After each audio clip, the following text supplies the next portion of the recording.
ஊர் முழுக்க இப்படி பொட்டல் காடா காஞ்சு போய் பஞ்சம் வந்து நிக்குதே. இதுக்கு மேல இந்த கிராமத்துல இருந்தா ஒருவேளை கஞ்சிக்கு கூட வழி இல்லாம பட்டினியாத்தான் சாகணும் போல இருக்கு. பொழப்பு தேடி வெளியூருக்கு எங்கேயாச்சும் போய்தான் ஆகணும். முத்து ஒருவாய் கஞ்சிக்கும் வேலைக்கும் வழியை தேடி ஊரை விட்டு வெளியூருக்கு கிளம்பி போறான். காடு கழனி எல்லாம் தாண்டி நடந்து வந்து கடைசியா ராமநாதபுரம் கிராமத்துக்குள்ள வந்து சேர்றான். அங்க அவனுக்கு தங்குறதுக்கு ஒரு இடமும் இல்ல, கையில எந்த வேலையும் இல்ல. திக்கத்து நின்னவன் ஊர்ல பெரிய மாட்டுப்பண்ணை வச்சிருக்க பண்ணையார் ராமசாமியோட வீட்டு வாசலுக்கு வந்து நிக்கிறான். ஐயா சாமி, என் பேரு முத்து. பக்கத்து ஊர்ல பஞ்சம் தலைவிரிச்சு ஆடுதுங்க ஐயா. வெள்ளாமை எல்லாம் புசுங்கி சனங்க ஒருவாய் தண்ணிக்கு கூட வழி இல்லாம தவிச்சிட்டு இருக்காங்க. நீங்க மனசு வச்சு உங்க பண்ணையில ஏதாச்சும் ஒரு பொழப்பு போட்டு கொடுத்தீங்கன்னா என் உசிரே உள்ள வரைக்கும் உங்களுக்கு நன்றியா இருப்பேனுங்க சாமி. அடடா பாவம், பார்த்தா நல்லா உழைக்கிற உடம்பாத்தான் தெரியுது. ஆனா வறுமை வாட்டி வதக்கிருச்சு போல இருக்க. சரிப்பா, என்கிட்ட ஒரு வேலை இருக்கு. ஆனா அந்த வேலையை உன்னால இழுத்து போட்டு செய்ய முடியுமான்னு தெரியலையே. ஐயா சாமி, நீங்க கவலையே படாதீங்க ஐயா. எப்பேற்பட்ட கடினமான வேலையா இருந்தாலும் சொல்லுங்க. என் உடம்புல தெம்பு இருக்கிற வரைக்கும் முழு மனசோட உண்மையா உரைச்சு காட்டுற சாமி. சரிப்பா முத்து, சொல்றத நல்லா காது கொடுத்து கேட்டுக்கோ. என்கிட்ட 50 கறவை மாடுகளும் 50 எரும மாடுகளும் இருக்கு. நீ தினமும் விடியற் காலையிலேயே எந்திரிச்சு மாட்டு தொழுவத்தை கூட்டி அள்ளி சாணி அள்ளணும். மாடுகளுக்கு நேரத்துக்கு வைக்கோல் தீவனம் போட்டு தண்ணி காட்டணும். மாச கடைசியில உனக்கு சம்பளமா கையில 300 ரூபா ரொக்கமா தர்றேன். அது போக 2 வேளை வயிறார சோறும் நம்ம வீட்லயே போட்டுருவோம். என்ன சொல்ற? இந்த வேலையை உன்னால செய்ய முடியுமா? முத்து மனசுக்குள்ளேயே சொன்னான். அடக்கடவுளே, 100 ஆடு மாடுகளை ஒரே ஆளா பாத்துக்கிறது லேசுப்பட்ட காரியம் இல்லையே. ஆனா இப்ப நமக்கு இருக்கிற நிலைமைக்கே வேலையை தட்ட முடியாது. முதலாளி 2 வேளை வயிறார சோறும் போடுறேன்னு சொல்றாரு. சரிங்க சாமி, நான் இந்த வேலையை செஞ்சுக்கிறேன். ஆனா எனக்கு ஒரே ஒரு சின்ன உதவி பண்ணணும் சாமி. என்னப்பா முத்து, என்ன வேணும்னு சொல்லு. ஐயா, உங்களுக்கு ஒன்றும் சங்கடம் இல்லைன்னா நான் மாட்டு தொழுவத்திலேயே ஒரு மூலையில படுத்து தூங்கிக்கவா சாமி? நான் இந்த ஊருக்கு புதுசுங்க ஐயா. எனக்கு தங்குறதுக்கு ஊருக்குள்ள வேற எந்த அடைக்கலமும் இல்ல சாமி. பண்ணையார் ராமசாமி ஒரு நிமிஷம் யோசிச்சு பாக்குறாரு. முத்து முகத்துல இருக்கிற ஏழ்மையையும் நேர்மையையும் பார்த்துட்டு மனசு இறங்கி சொல்றாரு. சரிப்பா முத்து, நீ தாராளமா தொழுவத்திலேயே ஒரு பக்கமா படுத்து தங்கிக்கிட்டே வேலையே கவனி. ரொம்ப நன்றிங்க சாமி. உங்க புண்ணியத்துல நான் பொழைச்சிக்குவேன் சாமி. அன்னையில இருந்து முத்து தொழுவத்திலேயே தங்கி தன் வேலைய ரொம்ப சிரத்தையா செய்ய ஆரம்பிச்சான். அதிகாலை 4 மணிக்கே எந்திரிச்சு மாடுகளுக்கு தீவனம் வச்சு தொழுவத்தை பளிச்சுன்னு கூட்டி பெருக்கி மாடுகளை குளிப்பாட்டி சரியான நேரத்துக்கு தண்ணி காட்டுவான். ஒரு நாள் நடுராத்திரி வேளையில தொழுவத்துக்குள்ள ஏதோ சத்தம் கேக்குது. முத்து முழிச்சு பாக்குறான். ஒரு திருடன் மாடுகளை அவுத்து திருடிட்டு போக பாக்குறான். முத்து துணிச்சலா ஓடி போய் திருடனை கெட்டியா புடிச்சு சத்தம் போடுறான். டேய், யார்ரா நீ? முதலாளியோட மாடுகளையா திருட பாக்குற? விடுறா கைத்த.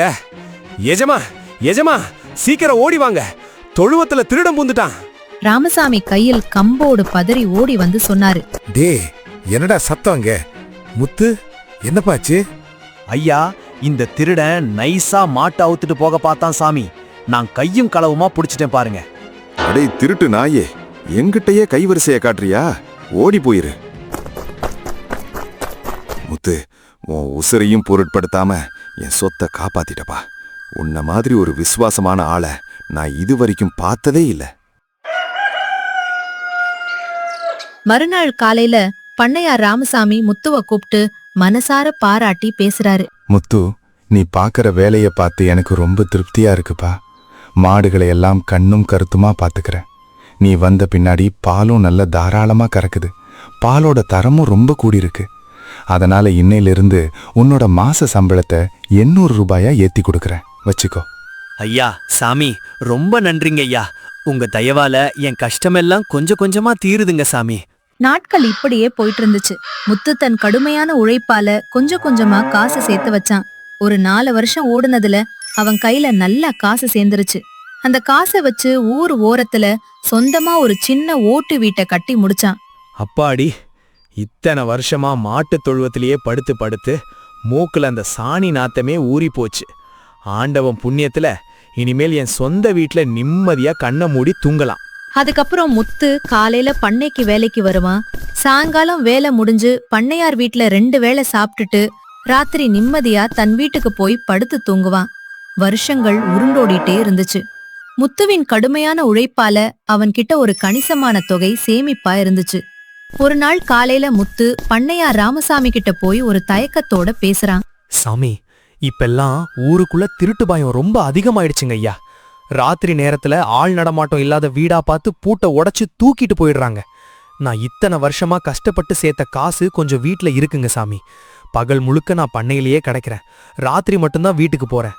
அந்த காசுக்கு ஏதாச்சும் ஆயிடுமோன்னு எனக்கு மனசுல ஒரே பயமாவும் நடுக்கமாவும் இருக்குங்க சாமி. ஆமாம்பா முத்து, நீ சொல்றதும் நெசம்தான். போன வாரம் கூட பக்கத்து தெருவுல பூட்டை உடைச்சு நகை நட்டையெல்லாம் அள்ளிட்டு போயிட்டானுங்க. பகல் பூரா உன் வீடு பூட்டியே கிடக்குது.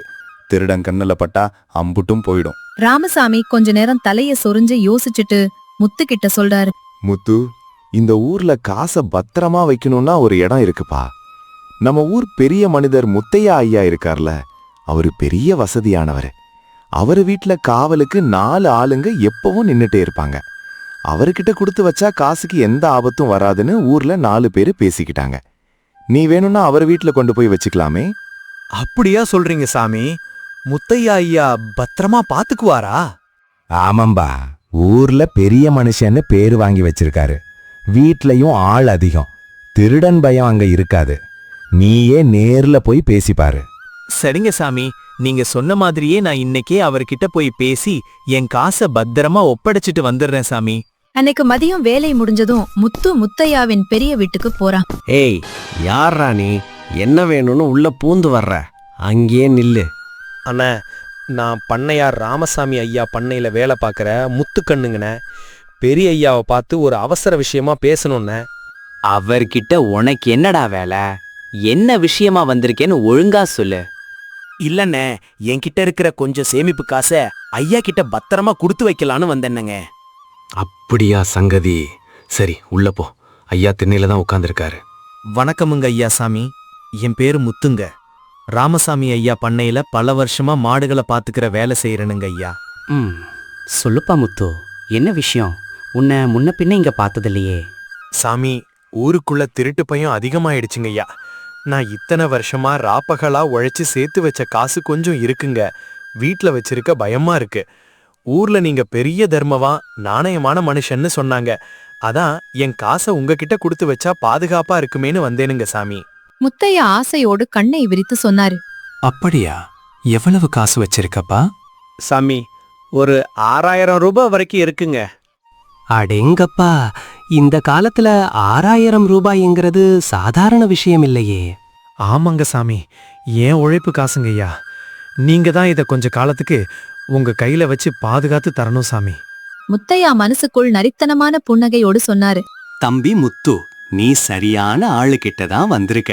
இந்த முத்தையா வாங்கின காசுக்கு எந்த பங்கமும் வராது. நான் உசுறு இருக்கிற வரைக்கும் உன் காசுக்கு நான் பொறுப்பு.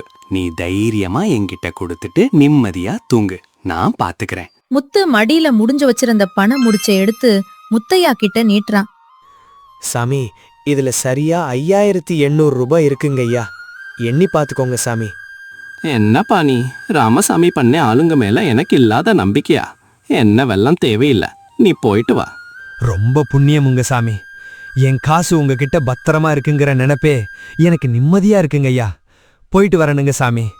சரி சரிப்பா, போயிட்டு வா. முத்து மனசுல இருந்த பயம் எல்லாம் நீங்கி நிம்மதியா வீட்டுக்கு போறான். முத்தையா பணம முடிச்சை தடவிக்கொண்டு நக்கலாக சொன்னாரு. முட்டா பயப்புள்ள தானா வந்து வலையில விழுந்திருக்கான். இந்த காசு என் கைக்கு வந்துருச்சுல்ல, இனிமே இது எப்படி உனக்கு திரும்ப போகும்னு நானும் பாக்குறேன். பண்ணையில விடியற்கால வேலையை முடிச்சதுக்கு அப்புறம் முத்து தன் ஓய்வு நேரத்துல ஆத்துல கிடைக்கிற வளமான மீன்களை புடிச்சு தன் புது வீட்டு வாசல்லையே சின்னதா பலகைய போட்டு வச்சு ஹரிவாள் மனைய வச்சு சுத்தமா வெட்டி மீன் வியாபாரம் செய்ய ஆரம்பிச்சான். அன்னைக்கு அந்த வழியா ஒரு வேலையா வயலுக்கு போயிட்டு இருந்த பண்ணையார் ராமசாமி கொடைய ஊஞ்சிக்கிட்டு தூரத்துல நின்னு முத்துவின் கடைய கவனிச்சிட்டு இருக்காரு. அப்போ ஊர்ல இருக்கிற ஒரு முரட்டாளு முத்துவின் கடை முன்னாடி வந்து மிரட்டுற தொனில நிக்கிறான். ஏய் பையா, நீ பண்ணையார் வீட்ல வேலை செய்யற முத்து தானே? என்ன புதுசா இங்க கடை விரிச்சிட்டியா? பலகையில கிடக்கறதுலயே அந்த பெரிய மீனை தூக்கி எடை கல்லுல போடு, என்ன விலைன்னு பாப்போம். முத்து கையில் பெரிய மீனை தூக்கி காட்டி பவ்யமாக சொன்னான். வாங்கண்ணே, ஆத்துல காலையில வலையில மாட்டின நல்ல புது மீனுங்க. சரியா 3 கிலோ எடை இருக்குண்ணே. கிலோ 60 ரூபாய் வீதம் 180 ரூபாய் ஆகுதுங்கண்ணே. யோ, என்னது 180 ரூபாயா? மீன் என்னவோ நல்லா தான் தெரியுது. ஆனா எனக்கு இந்த மீனோட தலைப்பகுதியும் நடு உடம்பும் தான் வேணும். அந்த வால் பகுதி தேவையில்லை. வாலுக்கு விலைய கழிச்சிட்டு மீனை வெறும் 100 ரூபாய்க்கு போட்டு வெட்டி பார்சல் பண்ண. முத்து சட்டென்று புத்திசாலித்தனமாக யோசித்து சிரித்த முகத்தோடு, அட, அதுக்கு என்னங்கண்ணே, உங்க இஷ்டப்படியே பண்றேன். தலையையும் உடம்பையும் வெட்டி 100 ரூபாய்க்கு தந்துடுறேன். ஆனா எனக்கு ஒரே ஒரு சின்ன உதவி பண்ணணும்ண்ணே. என்ன உதவிடா? என்னண்ணே, நீங்க வேணான்னு சொல்ற இந்த வால் பகுதியை மட்டும் பக்கத்துல இருக்கிற கடைக்கோ இல்ல வேற யாருக்காச்சோ நான் தனியா 80 ரூபாய்க்கே வித்துக்குவான்னு. முரடன் ஆத்திரத்தோடு குரலை உயர்த்தி சொன்னான். என்னடா நக்கலா? வெறும் வாலுக்கு எவன்டா 80 ரூபாய் கொடுப்பான்? தலையும் உடம்பும் இல்லாம வெறும் வாலு யாருக்குடா பிரயோஜனமா இருக்கும்? அதுல என்ன இருக்குன்னு 80 ரூபாய் கேப்ப? முத்து அமைதியாக ஆனால் சாதுரியமாக சொன்னான். அதேதாண்ணே, உடம்பையும் தலையையும் தூக்கிட்டு வெறும் வாலுக்கு எவனும் 80 ரூபாய் தரமாட்டான்னு உங்களுக்கே நல்லா தெரியுதில்லண்ணே. அப்புறம் எடையும் சதையும் இருக்கிற முழு மீனுக்கு 150 ரூபாய் ஆகிறப்போ நீங்க எப்படின்னே அதை வெறும் 100 ரூபாய்க்கு மட்டும் கேட்கலாம்? நஷ்டத்துக்கு விக்கிறது வியாபாரமும் இல்ல, தர்மமும் இல்லையண்ணே. முரடன் பதிலடி கொடுக்க முடியாமல் திருதிருவென முழித்துவிட்டு சொன்னான். அடேங்கப்பா, மாடு மேய்க்கிற பையன்னு நினைச்சா வாயாலேயே கணக்க போட்டு எங்கிட்டயே பேசி அடக்கிட்டியடா. இந்தா 180 ரூபாய், மீனை முழுசா வெட்டி பார்சல் பண்ணி கொடு. முரடன் முழு பணத்தையும் கொடுத்துட்டு மீனை வாங்கிட்டு போறான். இதையெல்லாம் தூரத்துல நின்னு ரசிச்சு பாத்துக்கிட்டு இருந்த பண்ணையார் ராமசாமி மெதுவா முத்துவின் கடை முன்னாடி வராரு. முத்து பண்ணையார பார்த்ததும் மரியாதையோடு எழுந்து நின்று கைகூப்பி சொன்னான். அடடே, வாங்க எஜமான், வாங்க. என்ன இந்த பக்கம்? வழியில போறப்ப என் சின்ன கடை பக்கம் வந்துட்டீங்க. ரொம்ப சந்தோஷமுங்க சாமி. உட்காருங்க ஐயா. உங்களுக்கு நல்ல பெரிய மீனா பார்த்து வெட்டி தரட்டுங்களா சாமி? இருக்கட்டும் முத்து, இருக்கட்டும். நான் இங்க மீன் வாங்க வரலப்பா.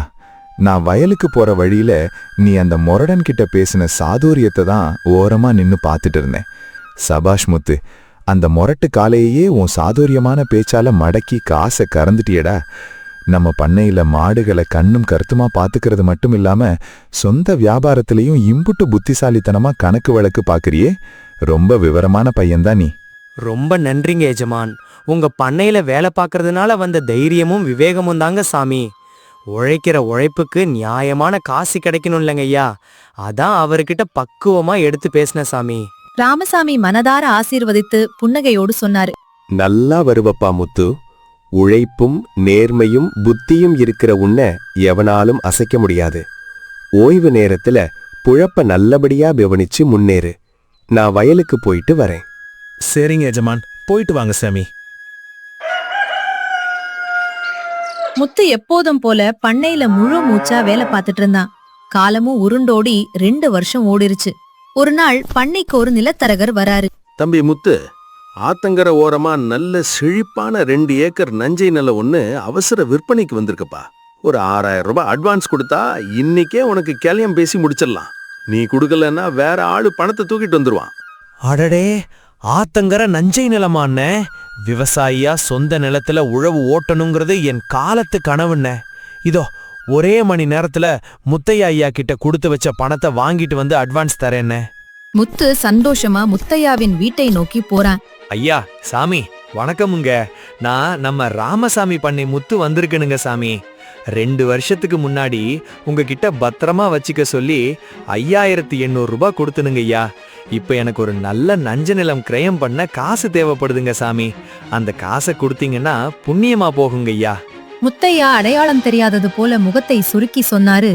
ஏய் தம்பி, யாருப்பா நீ? உன்னை எனக்கு யாருன்னே தெரியலையே. என்ன காசு கேட்குற என்கிட்ட? சாமி, என்ன சாமி இப்படி சொல்றீங்க? நான் தான் முத்து.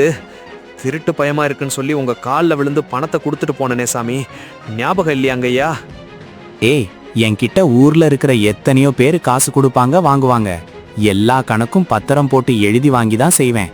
நீ என்கிட்ட காசு கொடுத்தேன்னு சொல்றியே, அதுக்கு ஏதாச்சும் பத்திரம், ரசீது இல்ல கை நாட்டு போட்ட சீட்டு வச்சிருக்கியா?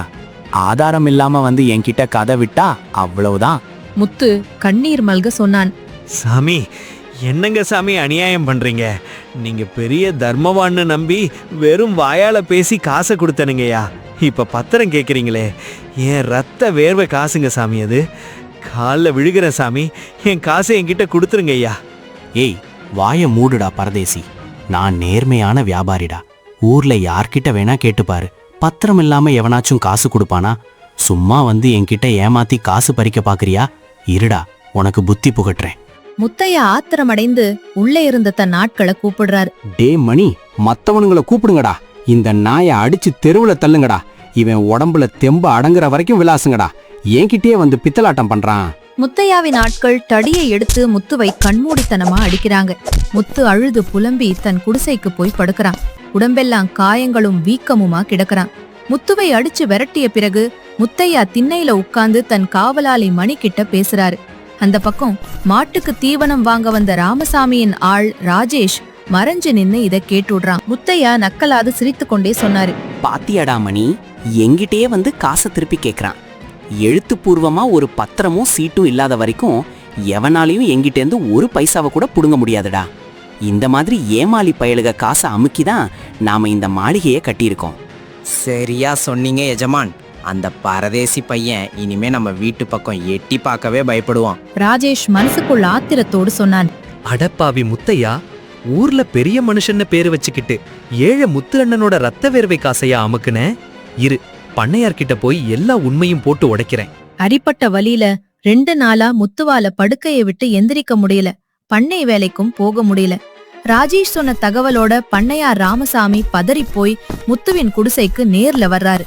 அங்க முத்து காய்ச்சலும் காயமுமா படுத்திருக்கிறத பாக்குறாரு. முத்து, எந்திரிக்காதப்பா, அப்படியே படுத்துரு. ராஜேஷ் வந்து என்கிட்ட எல்லாத்தையும் சொல்லிட்டான்ப்பா. உடம்பெல்லாம் இப்படி ரத்த காயத்தோட வீங்கி கிடக்கிறத பார்க்கவே நெஞ்சு பொறுக்கலையேப்பா. முத்து கண்ணீர் மல்த தட்டு தடுமாறி சொன்னான். ஐயா சாமி, நீங்களே நேர்ல வந்துட்டீங்களா? நீங்க சொன்னீங்களேன்னு நம்பி போய் காசை கொடுத்தேன் சாமி. ஆனா அந்த பாவிக்கிட்ட நில வாங்க காசை கேட்டதுக்கு ஆளை வச்சு தடியால அடிச்சு நடு தெருவுல வீசிட்டாயா.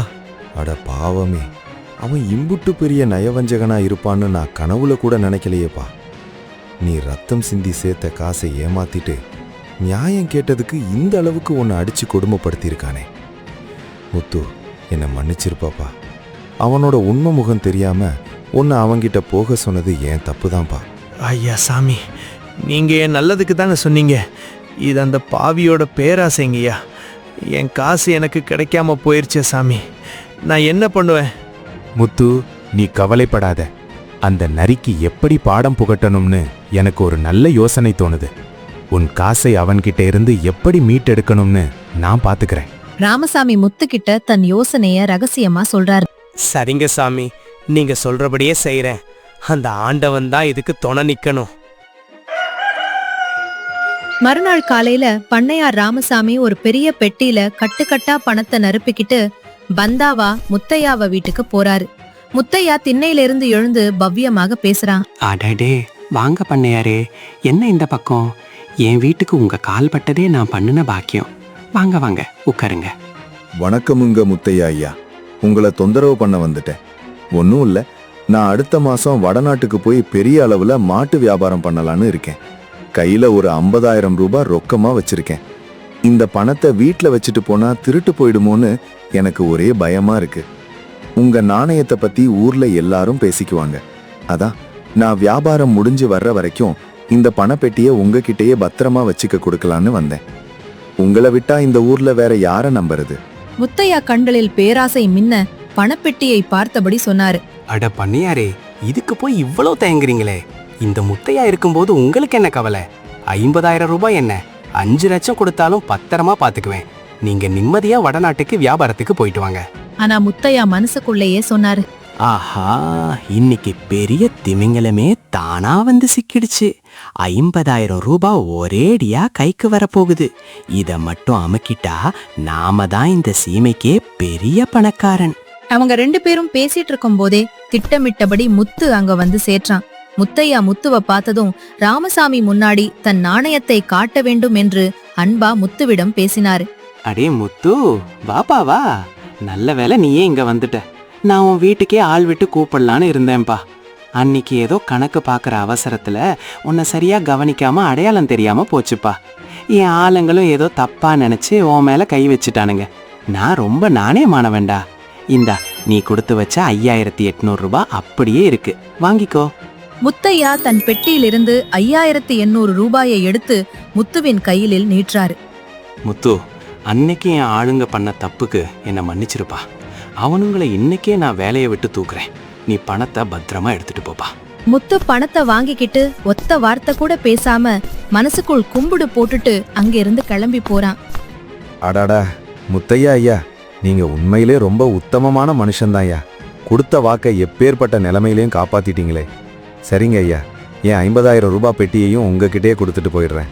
ராமசாமி பெட்டியை கொடுக்க போன அதே நேரத்துல ராமசாமியின் பண்ணையாள் ராஜேஷ் மூச்சிறைக்க ஓடி வரான். ஐயா பண்ணையாரே, பெரிய எஜமான், நீங்க வடநாட்டுக்கு கிளம்ப வேணான்னு தந்தி வந்திருக்கீங்கயா. அங்கிருந்து பெரிய வியாபாரிகளே நம்ம ஊர் பண்ணைக்கே நேர்ல வந்து மாடுகளை மொத்தமா வாங்கிக்கிறதா சொல்லி ஆள் அனுப்பிட்டாரு சாமி. ராமசாமி ஆச்சரியப்படுவது போல நடித்து பேசினாரு. அடர, அப்படியா சங்கதி? அப்போ நான் அம்புட்டு தூரம் அலைஞ்சு போக தேவையில்லையா? கேட்டியா முத்தையா ஐயா, வியாபாரிங்களே இங்க வர்றாங்களா? அப்போ எனக்கு இந்த பணத்தை உங்ககிட்ட வச்சுட்டு போக வேண்டிய அவசியமே இல்லாம போச்சு. நீங்க ரொம்ப நாணயமா நடந்துகிட்டீங்க. ரொம்ப நன்றிங்க. இன்னொரு தடவை எனக்கு தேவைப்படும் போது கண்டிப்பா உங்ககிட்டயே கொண்டு வந்து தரேன். இப்படி சொல்லிட்டு ராமசாமியும் ராஜேஷும் அந்த 50,000 ரூபாய் பணப்பெட்டியோட அங்கிருந்து நடைய கட்டுறாங்க. முத்தையா தலையில அடிச்சுக்கிட்டு வாய் அடைத்து போய் சொன்னாரு. ஐயோ போச்சே, பேராசைப்பட்டு 50,000 ரூபாய்க்கு ஆசைப்பட்டு அமுக்குன அந்த முத்துப்பயலோட 5800 ரூபாயையும் அனாவசியமா கையில எடுத்து கொடுத்துட்டேனே. வந்ததும் போச்சு, இருந்ததும் போச்சு. என் பேராசை என் கண்ணையே குத்திருச்சே. பண்ணைக்கு வந்ததும் முத்து பண்ணையார் ராமசாமியின் கால்ல விழுந்து அழுகிறான். சாமி, உங்க புத்திசாலித்தனமும் பெருந்தன்மையும் மட்டும் இல்லைனா நான் ரத்தம் சிந்தி சேர்த்த காசு அம்புட்டும் அந்த பேராசக்காரன் வயிற்றுக்குள்ள போயிருக்கும் சாமி. உங்களுக்கு நான் என்ன கைமாற செய்ய போறேன்? முத்து, இதுல ஒன்னும் இல்லப்பா. உண்மையாக உழைக்கிற மனுஷனோட உழைப்ப ஆண்டவன் என்னைக்குமே வீணாக விட மாட்டான். மத்தவன் காசுக்கு ஆசைப்பட்டு அநியாயம் பண்ற எவனுக்கும் கடைசில எதுவும் மிஞ்சாது. பேராசைக்காரன் தன் குழிய தானே தோண்டிக்குவான். நீ போய் அந்த நிலத்தை கிரயம் பண்ணி நல்லபடியா விவசாயம் பாருப்பா. ராமசாமியின் ஆசையோடு முத்து நேராக நிலத்தரகரை சந்தித்து பணத்தை கொடுத்து அந்த ஆத்தங்கரை நஞ்சை நிலத்தை தன் பெயருக்கு பத்திர பதிவு செய்கிறான். இந்தா தம்பி முத்து, பத்திரப்பதிவு முடிஞ்சிருச்சு. உன் சொந்த உழைப்புல வாங்கின பூமி இது. ஆத்தங்கர நஞ்ச நிலத்துல விவசாயம் பார்த்து ஊர் மெச்சும் பெரிய விவசாயியா நீ வளரணும்பா. ரொம்ப நன்றிங்க அண்ணே. உழைப்புக்கு என்னைக்குமே துரோகம் நடக்காதுங்கிறத இன்னைக்கு என் மனசார புரிஞ்சுக்கிட்டேன். முத்து தன் சொந்த நிலத்தில் பசுமையாக வெள்ளாமை செய்து மகிழ்ச்சியோடு வாழ ஆரம்பிக்கிறான். பேராசை ஒருத்தனுக்கு தற்காலிக வெற்றியை தரலாம், ஆனால் உழைப்பும் புத்தி கூர்மையும் தான் என்றென்றைக்கும் நிலைத்து நிற்கும். இந்த கதை உங்களுக்கு பிடிச்சிருந்தா ஹைப் பட்டனை கிளிக் பண்ணிட்டு லைக் பண்ணுங்க, ஷேர் பண்ணுங்க, சப்ஸ்கிரைப் பண்ணுங்க. நன்றி, வணக்கம்.